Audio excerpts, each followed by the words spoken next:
Hello everyone, and welcome to batch 239 in my freeze dryer. This is not the first time I've freeze-dried spaghetti. I'm not sure if I did a video the first time. I think I did, but just in case. So I got stock up on pasta at the Dollar Tree all the time. And even though we don't eat a lot of pasta anymore, I still like to have it for obvious reasons. I really don't need to go into them, but number one, if I need to dig into my food storage, I'll be glad I have multiple choices. I do freeze dry and store what I eat, and believe me, I would eat pasta. It's just not up there on my list. It's also great for bartering and for sharing. So definitely, I like to keep inexpensive foods that if something happens, I don't have to turn people away who say, man, I'm hungry. I can give them a pound of spaghetti and say, here, because a pound of spaghetti cooks up to a heck of a lot of spaghetti, right? And if you don't have sauce, heck, my nephew prefers his spaghetti with butter, garlic powder, and Parmesan cheese. That is his preferred way to eat spaghetti. So I have, during this pandemic, my one thing that I did not have, we all have had the opportunity to analyze the holes in our preps. And my one hole was mayonnaise and sauce. I really don't have enough sauce stored. So when I go to Sam's Club now, I get this Classico sauce, tomato, basil. Now, I do prefer the other other flavors of the Classico sauce. There's a reason I stick with Classico. It is because it has this Atlas mason jar. Now, somebody has said to me that you can't use that for canning, and I haven't tried. Honestly, I guess I should try, but I had always just assumed Atlas Mason means you can use that sucker for canning. Maybe I should call the company. But it's also the size, the same size of the mason jars. So it's convenient if you do store anything in food and you don't want to go out and buy, plastic containers or anything like that. You could even, because of the seal that this has inside, you can even wash that out and store dry macaroni in it. It's, free storage for you.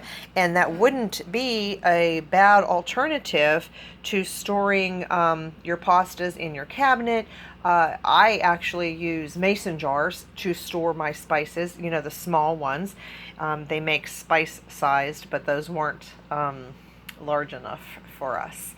So anyway, I've been stocking up on this. So when I made pasta for my grandson recently, I decided, you know what? I prep for everybody in my family that I can, and he likes pasta, so I'm going to freeze dry some pasta specifically with him in mind. But also this serves double duty because this is a vegetarian pasta. There's no meat in there, and so my vegetarians in my family can have this as well. So I use this sauce.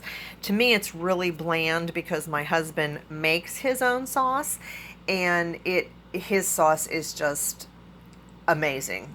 So to quote my niece, she always used to say it's the bomb. But anyway, so here's what it looks like. Each one of these scoops measured 8 ounces prior to being freeze dried, which was like maybe a ladle and a half of the spaghetti server. And if you don't know what a spaghetti server is, I'm going to show you. It's one of the most convenient things to have. And you can also use it as a scoop for other things as well. But yeah, that's a spaghetti server. We also use that for linguine salad, which my sister she makes it and it's the bomb. But anyway, so what I'm doing, here's how I'm storing that. I'm using my half-gallon Mylar bag. and I was able to put 2 in. These 2 had to go in lengthwise because some of them obviously were too long to fit in sideways. This one went sideways and one didn't, so it's almost vertical. And then these 2 went on top of one another sideways. So I try not to break them up. I try to leave them, you know, like that. And then, of course, the label, spaghetti with sauce, 2 times 8 ounces. Normally, I would just be putting 8 ounces in each. I'm trying to conserve some of my Mylar bags and oxygen absorbers because, as I said in a previous video, they are becoming more scarce as well as more expensive. I always have purchased them in bulk and I'll continue to do so. However, the bulk price has gone up, and I was getting them on Amazon. They're just not there. I've always used the 300cc oxygen absorbers because the price I paid, I was actually able to get them cheaper than I was able to get 100cc oxygen absorbers from this brand, OxyFree, which I really like. And so now I'm getting ready to try a different brand of oxygen absorbers that are 100 cc's. And 100 cc's in this half-gallon bag is definitely enough.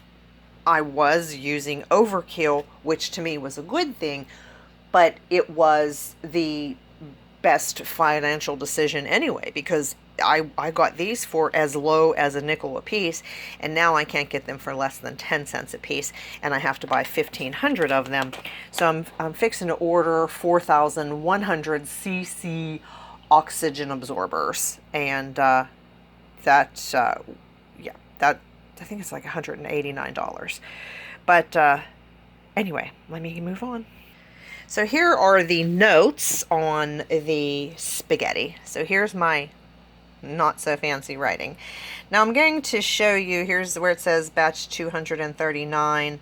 I started the batch on 7/23, and you can see here I started it at 3:15 and did a 10-hour and 24-hour cycle, 10-hour freeze. The reason I did that is because I was cooking the spaghetti and putting it on the tray, and had to make more because I didn't want to make too much spaghetti, and I've never really figured out how much spaghetti to cook for how much amount you want, and I have to work on that. But I think 4 ounces of raw spaghetti actually cooks up to be 11 ounces. Wait, 4 ounces of raw spaghetti cooks up to be about 11 ounces of cooked spaghetti. Did I get that right? Okay. So I was mixing it with sauce in a bowl and then measuring it out onto the tray as I went along. And then I don't have room in my freezer to store that. I don't have room in my refrigerator for my trays. So I put them in the freeze dryer, which I started with a 10-hour freeze cycle so that it would start getting cold and freeze. That's not necessary, because if they had all been done at the same time, I would have just threw all 4 trays in, but they weren't because I had to make more twice. So then I was going to leave that like that, but then that took me over an hour, so I was down to less than 9 hours of freeze time on something that was partially frozen on one tray and another tray that was still warm. So I restarted the freeze dryer to a 9-hour freeze and a 24-hour dry. Now, the machine is preset to do a 9-hour freeze and a 7-hour dry. My machine is, I have one of the older machines, so I don't upgrade my software. I don't even know if I can, but from what I've seen on some of the groups, I don't want to upgrade my software. So I restarted that at 4:40 p.m. and did a 9-hour and 24-hour cycle. So, and I had put storage there because that's the reason for the 10-hour freeze. I was using the freeze dryer to store the food as well, and then I just crossed that out. So trays 1 to 4 had spaghetti with tomato basil sauce, no meat, and you know that's what the V is for, vegetarian, so my little vegetarians can know that that's safe for them. And I do think that in an SHTF scenario, if it were truly, truly bad, they would bend that. They are vegetarian, but they're not idiots. Very intelligent people, and so I definitely know that they would eat what was available rather than starve to death. And then that's about it. My freeze dryer ran for 89 hours. 26 of that was added time, which means that this batch would have taken for me, if I did not add time once it was completed, 63 hours. However, remember I said that I do a 24-hour final dry, and the machine requires a 7-hour final dry. You can't over dry your food. So that's actually an additional 17 hours that I add at the beginning of every cycle. I'm giving it 17 hours of extra dry time anyway. And now if my machine got down to under 7 hours left, or excuse me, down to 17 hours or less. I was wrong this morning. I haven't had my coffee yet. I would know if it had 17 hours or less. I would know that that was into the time that I had added, and I could pull it out and check it. I just do that because I am not always with the machine when it's ready. And rather than it go into standby mode, which it does, it holds your food for you, not a problem if you're not there when it's done, I would just rather it go ahead and add some dry time on its own. And so this batch of spaghetti, 2.5 pounds on each tray, I would have only taken 46 hours, so I pretty much doubled the time. Yay me. And I had, like I said, 5 ladles of 8 ounces each on the tray, and once it was freeze dried, that went down to 40 to 50 grams of weight freeze dried. So that's it. That is batch 239 in the freeze dryer, spaghetti with sauce. Let me know what you're prepping today, and be blessed, everyone.